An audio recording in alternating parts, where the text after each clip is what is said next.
성령의 권능만이 세상을 변화시킬 수 있습니다. 그런데 성령의 권능으로 쓰임 받으려면 용기가 필요합니다. 하나님의 나라는 말에 있지 않고 능력에 있습니다. 우리는 말로만 복음을 전하면 안 됩니다. 또한 구제로 세상을 복음화하라고 하지도 않으셨습니다. 성령의 권능과 따르는 표적으로 세상을 복음화하라고 하셨습니다. 오직 성령이 너희에게 임하시면 너희가 권능을 받고 예루살렘과 온 유대와 사마리아와 땅끝까지 이르러 내 증인이 되리라 하시니라. 또 가라사대 너희는 온 천하에 다니며 만민에게 복음을 전파하라. 믿고 세례를 받는 사람은 구원을 얻을 것이요 믿지 않는 사람은 정죄를 받으리라. 믿는 자들에게는 이런 표적이 따르리니 곧 저희가 내 이름으로 귀신을 쫓아내며 새 방언을 말하며 뱀을 집으며 무슨 독을 마실지라도 해를 받지 아니하며 병든 사람에게 손을 얹은즉 나으리라 하시더라. 12 제자는 철저하게 주님의 이 지시를 따랐습니다. 그래서 가장 배타적이고 위험을 받는 심히 열악한 상황 속에서 매우 성공적으로 복음을 사방으로 확산시켰습니다. 바울 역시 철저하게 주님의 이 지시를 따랐습니다. 그래서 그는 가장 성공적인 선교사가 되었습니다. 그러므로 내가 그리스도 예수 안에서 하나님의 일에 대하여 자랑하는 것이 있거니와 그리스도께서 이방인들을 순종하게 하기 위하여 나를 통하여 역사하신 것 외에는 내가 감히 말하지 아니하노라. 그 일은 말과 행위로 표적과 기사의 능력으로 성령의 능력으로 이루어졌으며 그리하여 내가 예루살렘으로부터 두루 행하여 일루리곤까지 그리스도의 복음을 편만하게 전하였노라. 형제들아, 내가 너희에게 나아가 하나님의 증거를 전할 때 말과 지혜의 아름다운 것으로 아니하였나니 내가 너희 중에 예수 그리스도와 그의 십자가에 못 박히신 것 외에는 아무것도 알지 아니하기로 작정하였음이라. 내가 너희 가운데 거할 때에 약하며 두려워하며 심히 떨었노라. 내 말과 내 전도함이 지혜에 권하는 말로 하지 아니하고 다만 성령의 나타남과 능력으로 하여 너희 믿음이 사람의 지혜에 있지 아니하고 다만 하나님의 능력에 있게 하려 하였노라. 그런데 오늘날 한국교회는 어떻습니까? 철저하게 예수님의 이 지시를 무시하고 있습니다. 그리고 능력 없는 자기 자신을 합리화하고 오히려 성령이 역사하면 이단으로 매도하려고 혈안입니다. 그런 목사님들의 모습을 보면 이 자들이 과연 목사가 맞나? 정녕 주님 말씀대로 독사들이 아닌가 하는 생각이 절로 들 정도입니다. 목사님들이 이렇게 된 것은 그들이 맹목적으로 높이고 추정하는 칼빈과 루터가 교회에 흘려보낸 사람의 가르침, 즉 장로의 유전인 은사중단론 때문입니다. 은사중단론 때문에 목사님들이 능력 없음을 부끄러워하기는커녕 도리어 뻔뻔하게 능력만 나타나면 달려들어 이단으로 매도하려고 하는 것입니다.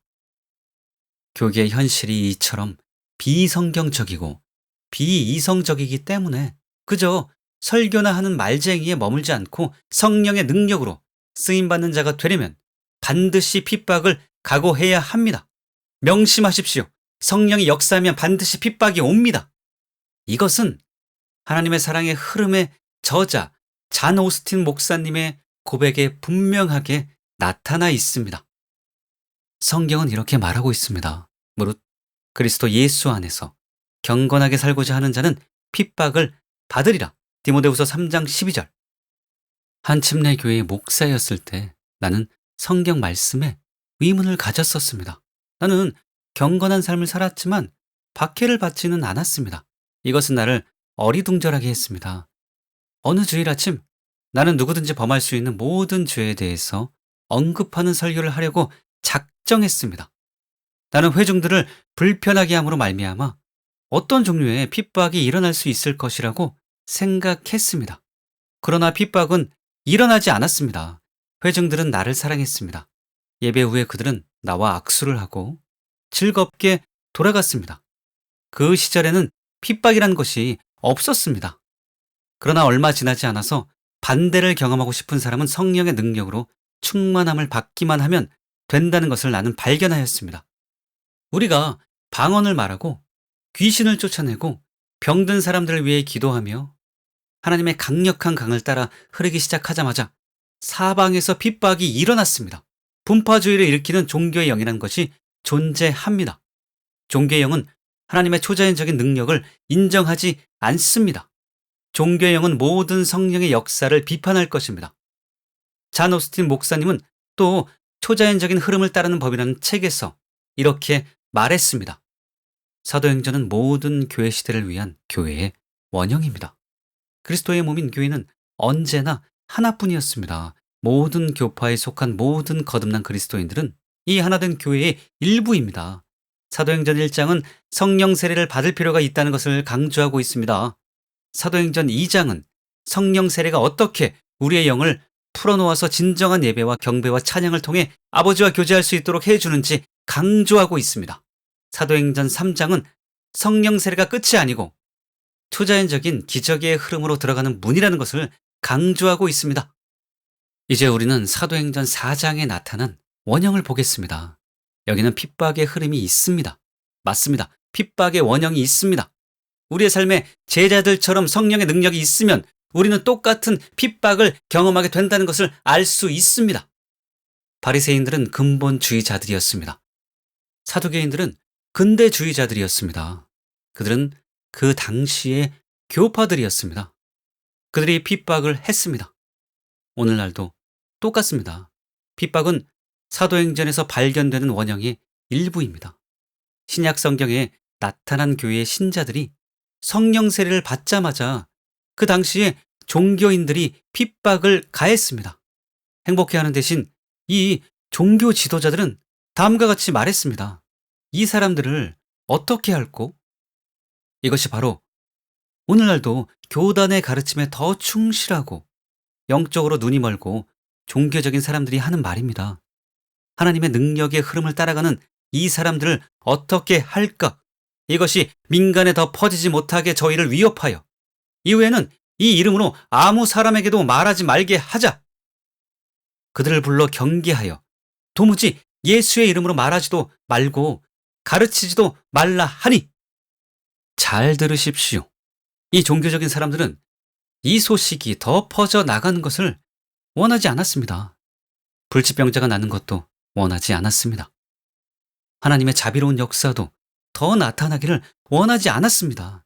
전능하신 하나님의 이름으로 취한 얼마나 끔찍한 태도입니까?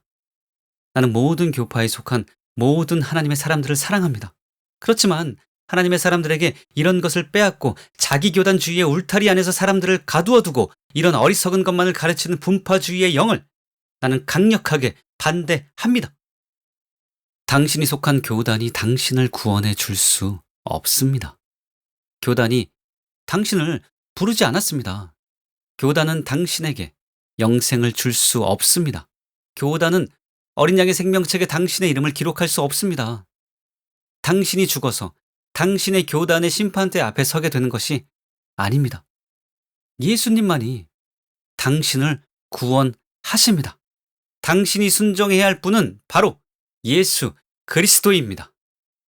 하나님의 사람들이 세장에 갇혀서 묶여 있으면서 하나님의 능력을 빼앗기고서 마귀의 거짓말을 말하고 있는 것을 보면 나는 질투심이 납니다. 하나님께서는 나를 불러일으켜서 눈먼 교단의 신조와 사람의 전통보다 더 좋은 것이 있다는 것을 그들에게 알려주는 목소리가 되라고 부르셨습니다. 하나님의 가장 위대한 역사가 이 세대에 임했습니다. 교회 놀이를 하기에는 너무 늦었습니다. 지금은 당신이 하나님을 위하여 무엇을 할 것인가, 누구의 편이 될 것인가를 결정해야 할 시간입니다. 어떤 사람들은 값을 지불하지 않으려고 얕은 강가로 물러서기도 할 것입니다. 우리 교단 교회에서 나는 사도행전에서 발견된 그런 교회의 모형을 따랐습니다. 나는 능력으로 옷을 입었습니다. 그러자 당연하게 핍박이 일어났습니다. 초자연적인 흐름이 흐르기 시작하면 즉시 조직적인 종교의 핍박이 따라올 것입니다. 우리는 우리 교단을 떠났습니다. 우리는 빈 식품 창고를 구입하여 교회를 개척했습니다. 그때부터 우리는 지금까지 하나님의 백성들에게 생명의 양식을 먹이면서 여기 존재하고 있습니다. 하나님께서는 우리 가운데 행하고 계십니다. 집회 때마다 사람들이 구원받고 있습니다.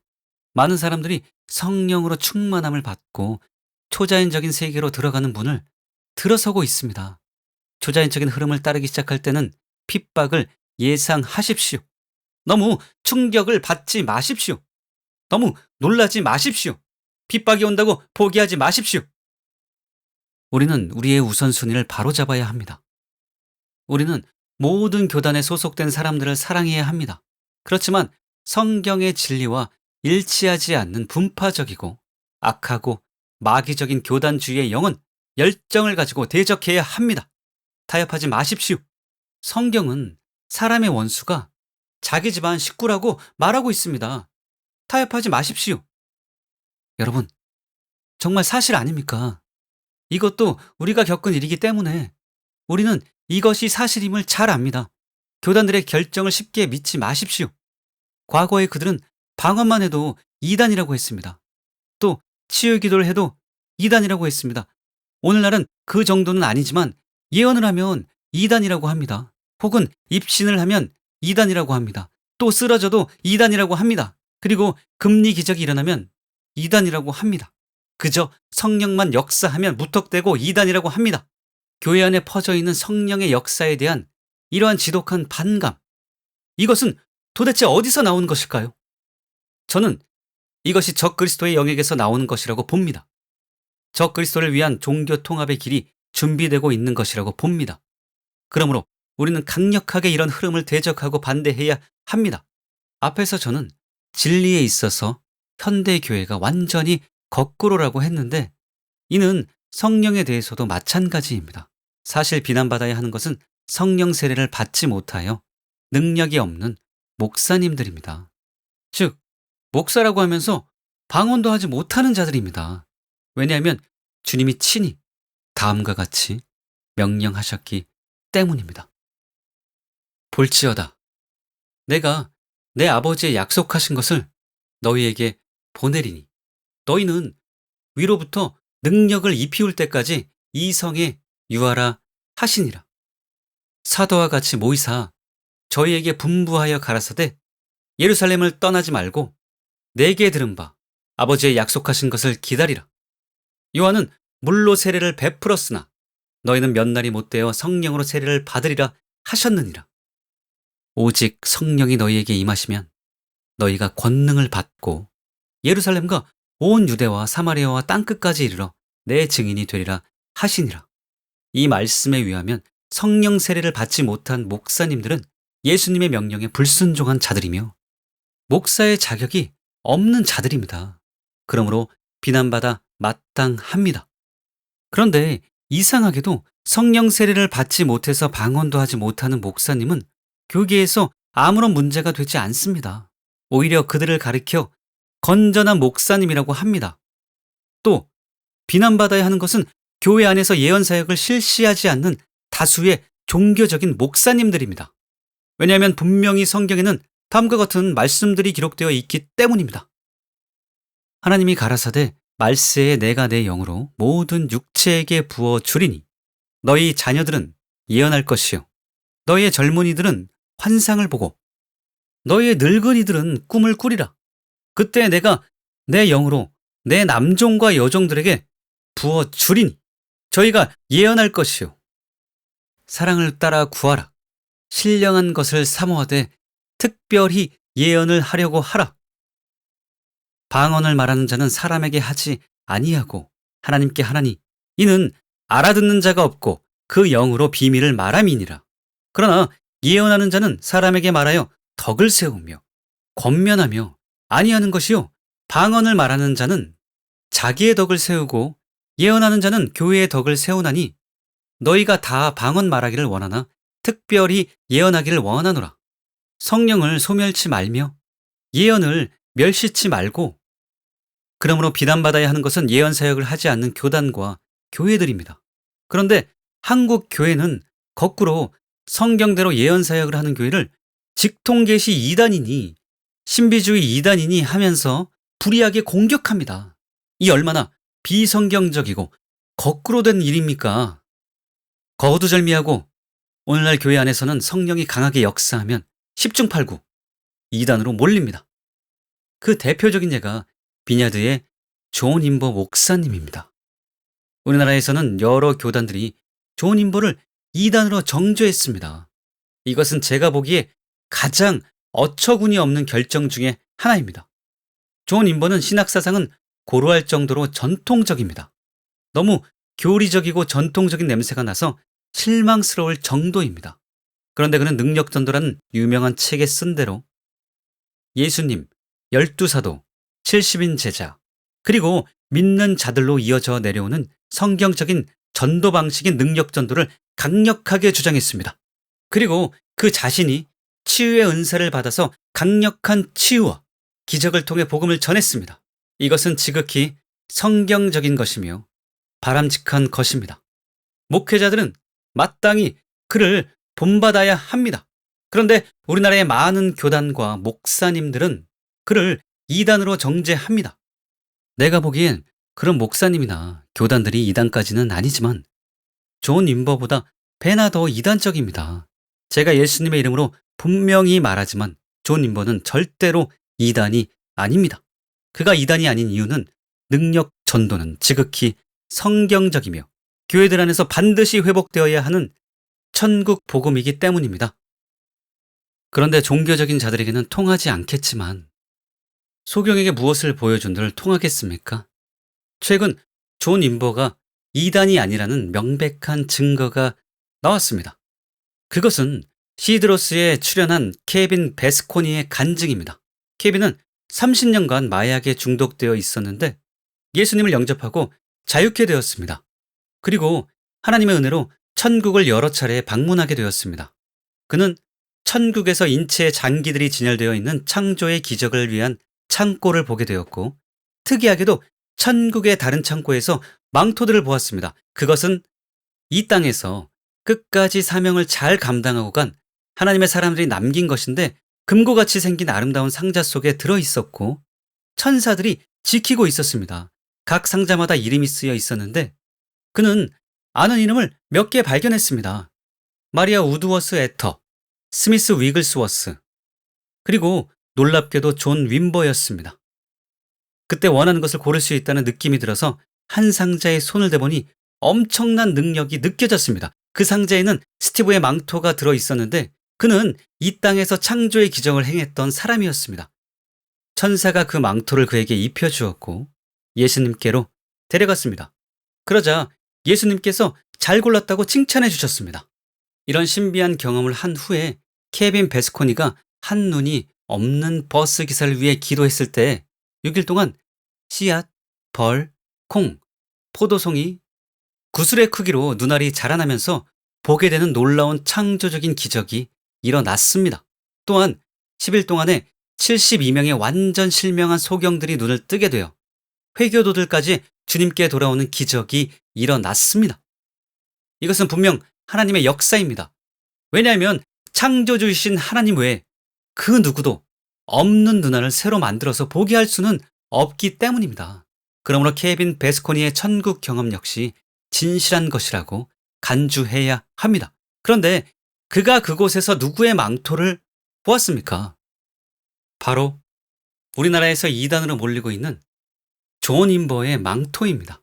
그러므로 한국에서 존 인버가 이단일지 몰라도 천국에서는 아닙니다. 하나님이 인정하신 하나님의 사람 중에 한 명입니다. 사랑하는 교회 역시 마찬가지입니다.